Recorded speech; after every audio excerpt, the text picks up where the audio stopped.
공장에 들어가니까 왜 이렇게 그 일본말을 많이 쓰는지 몽키 가져와라, 드릴 가져와라, 뭐 그렇죠. 땡키 칠해라 막 이러는데 도대체 이게 무슨 말이야? 중학교 갓 졸업하는데 뭘 알겠습니까? 그래서 막 아무거나 막 갖다 줬습니다. 그랬더니 야 이놈의 자식아 이거 말고 그러면서 막 쇠망치로 제 머리를 막 때렸어요.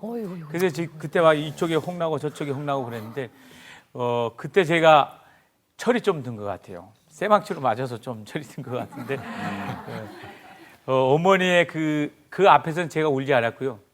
화장실에 가서 어머니가 절대 울지 말라고 했던 그 말씀 때문에 제가 화장실에 가서 막 울면서 그렇게 그 한 날이 길더라고요.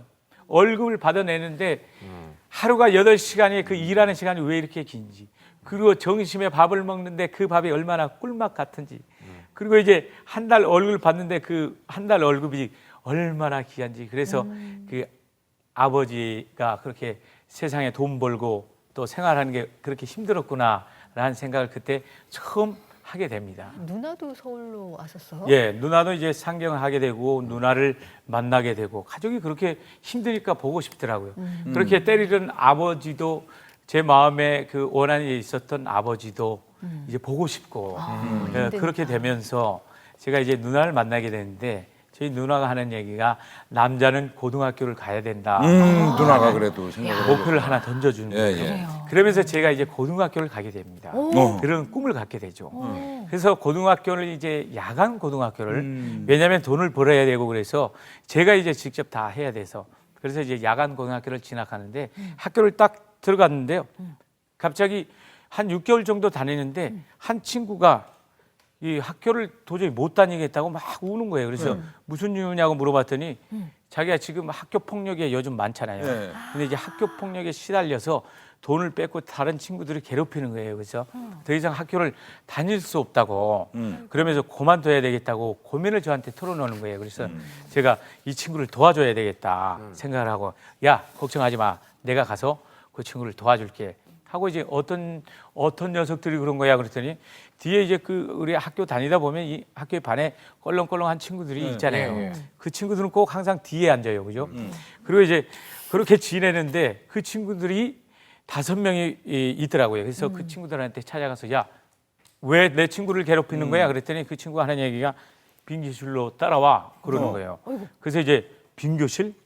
아, 얘네들이 지금 많은 사람이 있으니까 내가 얘기하니까 창피하나 보다라고 생각하고 저는 순진한 저는 이제 그냥 빙교실로 그냥 따라갔습니다. 그래서 딱 따라갔더니 갑자기 제가 얘기를 하고 있는데 뒤에서 책상을 하나 들고 책상으로 제 머리를 그냥 내리쳤습니다. 번쩍 하더니 이제 제가 팍 쓰러져야 되는데 안 쓰러지고 뭐야 라고 소리를 치니까 이 내리치던 애가 놀래가지고 도망가 버렸어요. 제 머리가 아주 대단합니다. 예. 그때 그 공장에서 쇠망치로 하도 많이 맞아가지고 이 책상으로는 그렇게 안 됐나 봐요. 그래서 안 쓰러지고 딱 있으니까 놀래 그때부터 이제 기선제압이 딱 된 거죠. 그래서 이제 어떤 녀석이 이 대장이야 하고 제가 딱 제안을 합니다. 그랬더니 이 등치 이만한 애가 딱 나오더라고요. 그래서 제가 제안을 하죠. 네가 대장이야? 만약에 나랑 1대1로 덤벼서 지면은 내 친구 더 이상 괴롭히지 말아라 하고 탁 얘기를 했어요. 그랬더니 걔가 알았다 픽 하면서 알았다고 그러면서 소각장에서 정말 1대1로 친구들이 막 쫙 둘러싸고 그래서 1대1로 이제 막 이 덤비기 시작하는데 저는 사실 1대1로 한 번도 져본 적이 없어요. 왜냐하면 시골에서 막 다 계단이거든요. 저는 그거 막 이 장단지가 엄청 굵고 또 막 염소들 막 말 안 듣잖아요. 그러면 그냥 양 다리 잡고 염소 막 내고 집어 던지고 막 촛불 잡고 막 이렇게. 그리고 이제 도해지에서 그 막 소금 막 쌀가마 많이 오거든요. 그 막 이 쌀가마를 배에서 막 몇백 가마씩 막 집어 던지는 거는 자신이 있으니까 아무리 등치가 커도 저는 집어 던지는 거 자신 있거든요. 바로 그냥 밑으로 들어가서 다리를 잡고 그냥 염소 던지듯이 던져가지고 위에서 때리고 있는데 다른 친구가 막 뒤에서 발을 밟고 난리 났어요.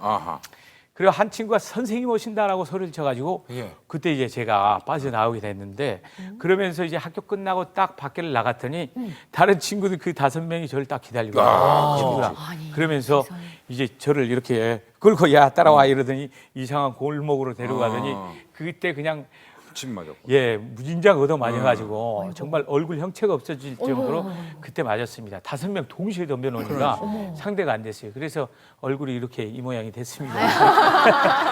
그래서 이제 체육관에 나서 운동을 한 거예요? 네, 맞습니다. 그래서 이제 친구랑 그때 하도 얻어 맞아가지고 친구랑 손을 붙잡고 우리 권투체육관 가서 저놈들을 좀 복수 좀 하자. 아예 본격적으로. 그래서, 예. 예. 그래서 이제 체육관에 탁 가가지고 이제 친구랑 같이 우리 권투 배우러 왔습니다라고 얘기했더니 관장님이 자꾸 저한테 존댓말을 하는 거예요. 그래서 왜 존댓말을 하세요? 저도 권투 배우러 왔습니다. 그러니까 하는 얘기가 아유 학부형은 위험하십니다. 막 그러는 거예요. 왜냐하면 제 얼굴이 고등학교 때 얼굴이 이 얼굴이었거든요. 그래서 담임 선생님도 막 반말을 잘 못하셨어요.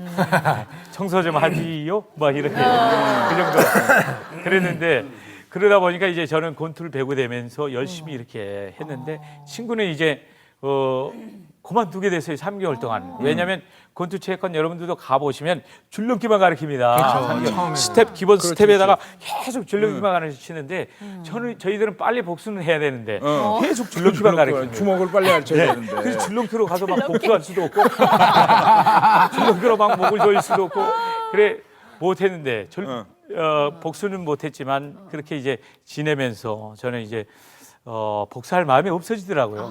운동이라는 게 건전한 생각을 만들게 되고 그러면서 저는 이제 다른 친구들처럼 빨리 배우는 스타일은 아니고 한번 배우게 되면 언젠가는 열심히 하면서 언젠가는 잘하는 스타일 그리고 이제 그런 자신감이 있었습니다. 근데 제 친구는 진짜 그만두게 되고 저는 이제 그렇게 시작해서 프로복서 권투 선수가 되고 그래서 이제 생활의 어떤 이쯤에서 우리 시청자분들이 궁금하실 것 같아요. 왜냐면 되게 돈이 없으신데 지금 봐요. 무기인데. 학교도 다녀야죠. 네. 그 체육관도 나가야 되죠. 공장을 그러면- 이제 안 가면은 어떻게 그럼 합니까? 생활비를 제가 사실 공장에 다니면서 학교 다닐 수가 없으니까 공장을 그만두고 그 벌었던 돈으로 지하방을 넣었고요.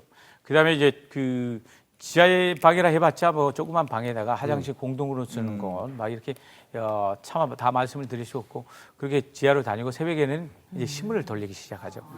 그리고 이제 학교는 야간 학교 다니고 새벽에 신문 돌리고 우유 배달 네. 같이 하고 그다음에 낮에는 막 닥치는 대로 장사는 다 했죠. 그래요. 그래서 자, 호떡 장사, 뭐 김밥, 뭐 할 저희 것 없이 패널분들 예. 준비한 게 있어요. 준비한 게 있어요. 예. 바로 이 공장일 그만두시고 어떤 고군분투 생존기가 있었는지 우리 7인의 패널께서 네. 준비를 해주셨습니다. 이름하여 조용갑의 고군분투 생존기. 먼저 우리 이장훈 감독님 들어주시죠.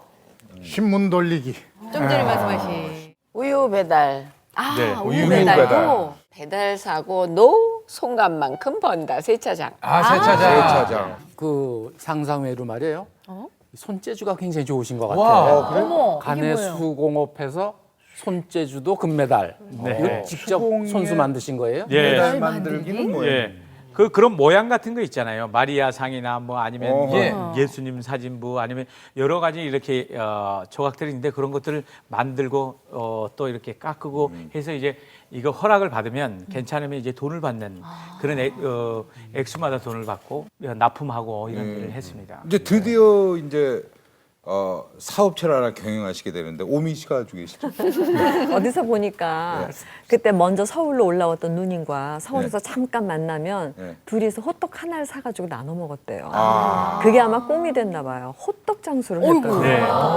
호떡 사장님. 계절 특수 아이템 호떡 장사. 대단하죠. 이 호떡 장사를 하는데 사실 시작하기는 쉽지 않았습니다. 호떡 장사를 어떻게 만든 줄 알아야죠. 그래서 호떡 하나를 계속 사 먹으면서 그 비법을 알려달라고 뭐가 들어가고 막 얘기했더니 알려주지를 않는 거예요. 그렇겠죠. 예. 그리고 이제 다른 동네에 가서 여기서는 절대 안 할 거니까 다른 동네에서 할 테니까 알려달라고 그랬더니 그분이 알려주시더라고요. 그랬더니 거기 호떡 안에 22가지가 들어갑니다. 그렇게 많이 들어가요? 네. 그렇게 많이 들어가요? 예, 설탕, 포도당 뭐 할 것 없이 그래서 경동시장에 가서 그 종류별로 제가 순진한 저는 다 그걸 집어넣었어요. 그래가지고 막 호떡을 눌렸더니 사람들이 너무 맛있다고 엄청나게 많이 이게 남지 주시는 거예요. 않았겠는데 근데 나중에 너무 많이 결국 들어가서. 보니까는 다 손해봤습니다. 그래서 이상벽 씨가 소개할 곳으로 다시 가셨군요. 네, 드디어 또 다시 이제 세상 밖으로 나갑니다. 지하철에서 이제 불법 잡상인을 하는데 아니 이런 어렸을 때 제 기억으로는 이 볼펜이라든가 무슨 이런 걸 들고 나와서 이제 파는 그 어린 아이들이 그 하는 멘트가 비슷해요. 그래요. 6.25 때 어머니가 돌아가시고 4.19 때 여동생이 죽고 그 때마다 이렇게 식구들이 그렇잖아요. 그래서 이제 홀로이 된 그래서 나는 불쌍한 사람이니까 도와달라 이런 요지의 뭐 그 목마른 사슴이 물을 찾다 태움이란 두 글자를 뼈저리게 느끼고 그거 아닙니까? 해봤던 거 아니에요? 아니 어떤 장사 하셨어요? 아니 이제 지하철에 그런 분도 많이 있지만 또 막 이렇게 험악하게 저는 어디서 갔다 왔고 뭐 이 그런 것도 교도소 있어요. 깜빵에 갔다 왔으니까 예, 예. 조심해라 막 이렇게 인상 쓰면서 협박조로 파는 하는 것도 네, 있죠. 사람도 예, 예, 있었지만 저는 이제 재밌게 해야 잘 아하. 팔린다고 생각해서 이 목소리도 좀 특이하게 해야 됩니다. 손님 여러분 안녕하십니까? 제가 기가 막힌 물건을 가져왔습니다. 제가 이제 네 많이 들어보셨죠. 그리고 이제 그때 한참 장마철 때 비옷을 하나 탁 입고 입고는 이제 제가 막 이제 장사를 하는 거죠. 이 비옷의 단점은 뭐냐면 찢어지잖아요. 그래서 절대 안 찢어진다라고 설명해야 돼요. 예, 이 강호동 이방기가 잡아당겨도 찢어지지 않는 비옷입니다 하고 막 팡팡 하고 이제 소리만 크게 내야 되는데 어느 날 갑자기 푹 찢어졌어요. 그렇게 아이고 망했다. 정말 찢어졌네 하면서 망했다. 그래도 이제 재밌다고 사시더라고요. 그리고 이제 한 가지 비법이 있는데 친구 한 명을 데리고 이렇게 가면은 매상이 2배가 오릅니다. 왜? 그래서 먼저 이제 한국 사람이 여기 하나 아, 이거 먼저 바람 주세요. 잡고? 예, 예, 예. 그거 하나를 잘 못하거든요.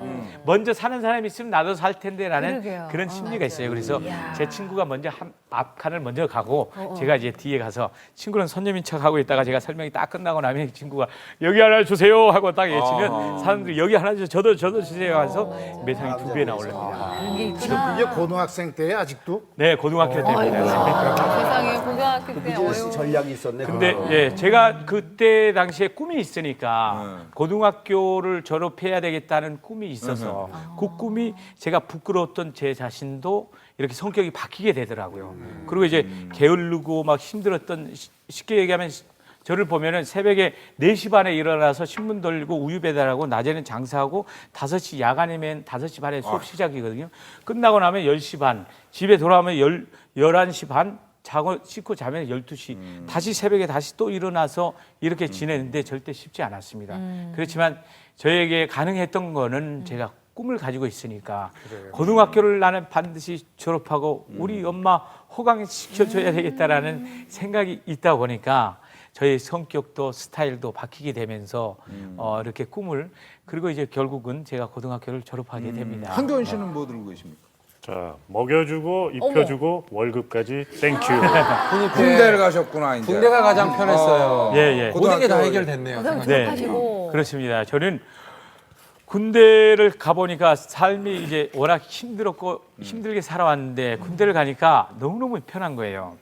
뭐 훈련 적당히 시켜줘. 그렇죠. 그다음에 밥을 먹여줘. 그다음에 뭐 생활하는 게 그렇게 남들은 막 힘들어서 죽겠다고 그러는데 저는 새벽부터 4시 반에 일어났는데 이 군대는 4시 반보다 더 늦게 일어나는 거예요. 그렇지. 그래서 너무너무 편했고 밥도 정식 시간 때 되면은 밥을 딱 차려주고 식사하라고 그러죠. 그다음에 적당히 샤워도 시켜주죠.